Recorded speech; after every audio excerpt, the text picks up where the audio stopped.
একে আমি বিয়ে করব না। এই তো একজন গরিব সিকিউরিটি গার্ড। তুমি কি নিজের মেয়েকেই ভাসিয়ে দিতে চাও? বলো না। ঠিক কথা। শাহু পরিবারের স্ট্যাটাস এখন কি? আমাদের প্রীতি ভবিষ্যতে একটা ধনী পরিবারে বিয়ে করবে, সেটা গরিব সিকিউরিটি গার্ডকে বিয়ে করবে? এটা বৃদ্ধ লোকটির সিদ্ধান্ত ছিল। আমাদের মিলার কর্পোরেশন সবেমাত্র জনসমক্ষে এসেছে। যদি আমরা এখনই বিয়েটা ভেঙে ফেলি তাহলে বাইরের মানুষের কাছে আমাদের সুনাম নষ্ট হবে এবং স্টকের দামের উপর প্রভাব ফেলবে। সুজিকে ওকে বিয়ে করতে দাও। যদিও মিলার পরিবারের ও এক মেয়ে, কিন্তু ছোটবেলা থেকে গ্রামেই মানুষও। ছোটবেলা থেকেই তো বিয়ের জন্য ওকে ঠিক করে রাখা হয়েছিল। তোমাদের শহরের আপেলগুলো আমাদের গ্রামের মতো অত সুস্বাদু নয়। তাকে আমি বিয়ে করব। তবে আমার দুটো শর্ত আছে। কি শর্ত? দিদিমার জন্য 1 লক্ষ টাকা দিতে হবে। দ্বিতীয়, আমায় চিনিয়া হোটেলে কাজের ব্যবস্থা করে দিতে হবে। হোয়াট? তুমি বলছো জিনিয়া গ্রুপের অধীনে সবথেকে ধনী ওই 5 তলা হোটেল? তুমি ওখানে কি করবে? আমি জিনিয়ার প্রেসিডেন্টকে ঠিক খুঁজে বের করব। আমাদের গ্রাম কিছুতেই ধ্বংস করতে দেব না। আমি তো খুব বেশি লেখাপড়াও জানি না, তাহলে কি আমি না খেয়ে মরবো? ওকে, যতক্ষণ তুমি আর এই ওয়াটসন ফ্যামিলির সিকিউরিটি গার্ড বিয়ের সার্টিফিকেট নিয়ে আসছো তখনই তোমার হোটেলে কাজের ব্যবস্থা করে দেবো। ঠিক আছে। কোথায় কে জানি, বিয়েতে দেরি হয়ে যাচ্ছে তো।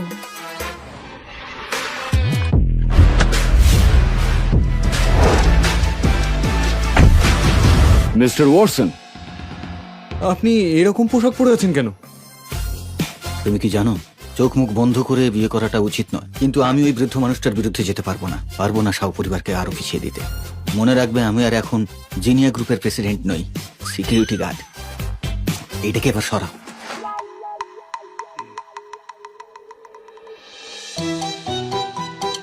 তুমি ড্যানি?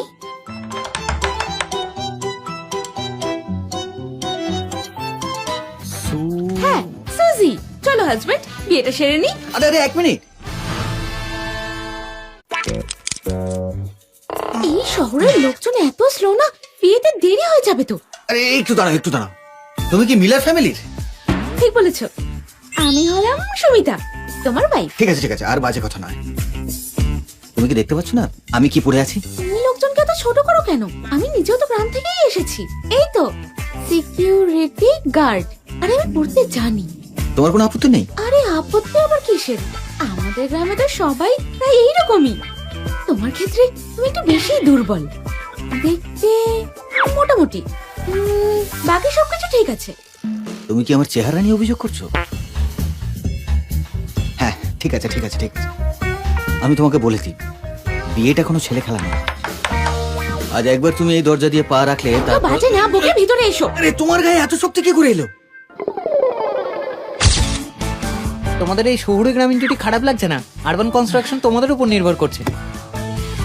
Thank you.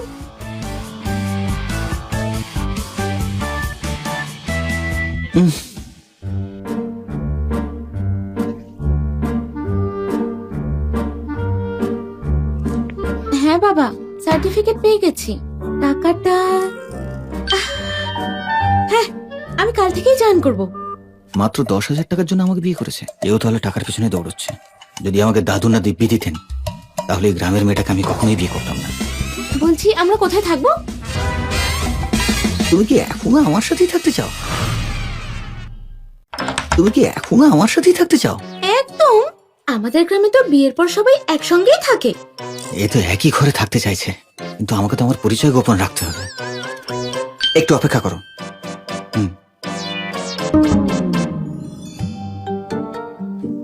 বলুন স্যার, আপনি তো বিয়ে ভাঙতে এসেছিলেন, সার্টিফিকেট কিভাবে পেলেন? আর জিজ্ঞেস করো না, ওই মেয়েটা না খুবই শক্তিশালী। আমি তোকে সরাতেই পাচ্ছিলাম না। যাও, একটা ঘর খুঁজে আনো। যত ছোট হবে তত ভালো। যত ছোট হবে? ভাঙাচোরা হলেও চলবে। যাও, তাড়াতাড়ি যাও। আরে যাও। হ্যাঁ। আমার বিশ্বাসই হচ্ছে না। এমন একটা ভাঙাচোরা বাড়িতে নিয়ে যাব, দেখি কি করে সহ্য করে। তাহলে আমরা কোথায় থাকবো? এবার যাওয়া যাক। হ্যাঁ, আমার গাড়িতে চলো।